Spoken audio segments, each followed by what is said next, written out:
గృహిణులకి అంటే హోమ్ మేకర్కి ఒక దిశానిర్దేశం చేస్తూ ప్రతిసారి కూడా మన్ కీ బాత్లో విద్యార్థుల్ని గృహిణుల్ని ఎక్కువగా టార్గెట్ చేసి మాట్లాడతారు ఆయన. వాళ్ళు సక్రమంగా గృహిణులు వాళ్ళ పని వాళ్ళు చేయబట్టే ప్రతి ఒక్క విద్యార్థి హ్యాపీగా వెళ్ళి చదువుకోగలుగుతున్నాడు. ప్రతి ఒక్క ఉద్యోగి ఇంటి నుంచి ధైర్యంగా వెళ్ళి ఉద్యోగం చేసి మళ్ళీ ఇంటికి రాగలుగుతున్నాడు. అన్ని నా భార్య చూసుకుంటుంది, అన్ని నా తల్లి చూసుకుంటుందని అంత ఇంపార్టెన్స్ ఇస్తున్నాడు ఆయన. సో ఇక్కడ కూడా విద్యార్థులను అలాగే గృహిణులను వాళ్ళతో సమావేశమైనప్పుడు మాట్లాడింది ఏంటంటే, ఏం చూసి భయపడకండి, దానిపై పట్టు సాధించండి, మొబైల్లకు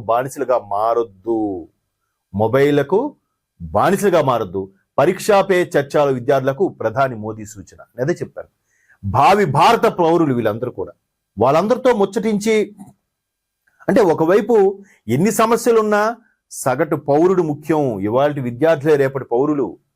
వీళ్ళు సరిగ్గా ఒక ట్రాక్ లో పడిపోతే ఎంతమంది ఎదవలు వచ్చినా, ఎన్ని అటాక్స్ జరిగినా మనం భరతమాత కోసం ఏ విధంగా అహర్నిశలు శ్రమించాలి, భరతమాత కోసం తన వంతు ప్రయత్నం నేను సైతం అంటూ ముందుకు రావాలి అనేది ఇక్కడ ప్రధాని యొక్క ఉద్బోధ.